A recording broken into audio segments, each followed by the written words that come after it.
ওর পাশে বসো। আদি এদিকে, আদি আদি একটু এদিকে, হ্যাঁ আসো।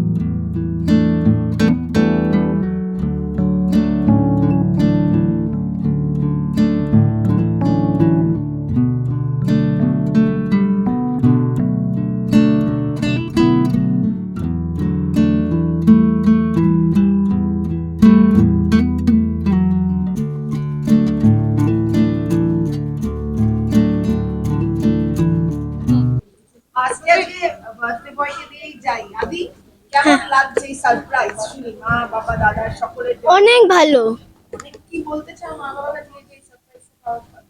অনেক ভালো লাগলো, থ্যাংক ইউ। আচ্ছা লাঞ্চে যেন কি কি খাওয়া হলো বলছিলে? লাঞ্চে আমি খেলাম চপ। কে বানিয়েছিল? ওই যে ঠাকুমা বানিয়েছিল মাটন চপ। মাটন চপ আর পায়েস, ব্যাস। আর মা খেলো ওই যে মাংস ভাত। আজকে কি একদম পড়াশোনা ছুটি তো? আজকে তো পড়াশোনা না না, ছুটি মানে এই প্ল্যানিংটা একটু বলো, মানে সব মিলে তুমি একটা পোস্ট করেছিলে, তুমি ইমোশনাল একটা পোস্ট। এই প্ল্যানিংটা সব কিছুই না, ওর দাদা ওর পেছন ভীষণ বকাবকি করে। আমি আর ওর বাবা খুব একটা বকি না। ও যদি কাউকে ভয় পায় জীবনে, সেটা দাদাকেই ভয় পায়। তাই আজকে সেই সিক্রেট গুলো ওকে বলা হয়েছে যে না, ওকে ডাস্টবিন থেকে আনা হয়নি, এবং ও সত্যি ওর হসপিটালেরও ছবি আছে।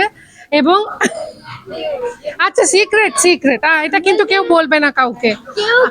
কেউ বলবে। আচ্ছা, আরেকটা জিনিস হচ্ছে সারপ্রাইজ ছিল এটাই যে ওর বন্ধু, ক্লোজ ফ্রেন্ডস, ওই যে দাঁড়িয়ে আছে, অংশুমান রয়েছে, আরো অনেকে আছে, ওর বন্ধুদের সবাইকে ডাকা হয়েছে, সেটা সারপ্রাইজ ছিল। আমরা সবাই মিলে একটু খাবো, আনন্দ করবো, এইটুকুই। সকাল থেকে কি করা হলো? আদি সকাল থেকে কি করেছি? সকাল থেকে খেলাম, রেস্ট নিলাম, তারপর এখানে আসলাম, ব্যাস আবার খেলাম। আচ্ছা দাদা কি করে একটু শুনি। তো দাদা কি পেছনে কি করে? দাদা বকা দেয়? দাদা কি গিফট দিয়েছো বল? দাদা দিয়েছে VR। আর দাদা বকে?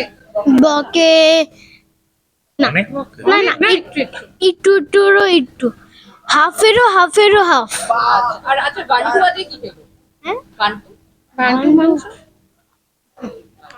বলো। ভান্ডু মাংস খেলো। আচ্ছা একটু বন্ধুর ব্যাপারে শুনি, বন্ধু কি আজকে বলবে? বলো অংশুমান। এই সময় না, আমি যখন কোথায় থাকি, আমাকে গুতগুতি করে সব সময়, আর আমি বুঝতে পারি না কে কি করে। আর তারপর একে আমি বলি করিস না। হ্যাঁ, এখন ওটাই হচ্ছিল। আচ্ছা আদিকে বকুনি কে বেশি দেয়? কে সবচেয়ে বেশি বকে? হ্যাঁ, বল, ওটা ইজি টার্গেট, বল। ম্যাম। ম্যাম। আর বাড়িতে? বাড়িতে এই বকে বলো। হ্যাঁ, এই তো কে বকে? কেউ না। এখন কেউ না। মুশকিল আর কি, এখন তিনজনেই পেছনে দাঁড়িয়ে আছে, কার নামটা বলবো? বাকি দুজন তো হয়ে গেল মুশকিল। সেই জন্য ও বলতে পারছে না, একটু উভয় সংকট দশায় রয়েছে। তুমি বলো। এই যে দাদার নাম, দাদার একটু আকাশের কাছে যে দাদার নাম কিন্তু বলছে না। না ওকে বকি না, ওকে গাইড করি। আর দেখতে দেখতে 7 বছর হয়ে গেল। মানে কোথাও আছে। না বলো, তুমি দাদাকে বলতে দাও। বলেছি। দাদার বাড়িতে বলে তুর্কি, আর বাইরেতে বলে ইসাইউ। আচ্ছা, না ও উল্টো পাল্টা বকছে, কিন্তু যেটা ও করে সেটা হচ্ছে দাদা বকে না, কিন্তু দাদা ওই আর কি সাবধান গুলো করে। কিন্তু আজকে দাদা খুব ভালো হয়ে গেছে, তার কারণ দাদা আজকে ওর মনের সব থেকে পছন্দের গিফট দিয়েছে, তাই তো? হ্যাঁ, কি গিফট? VR।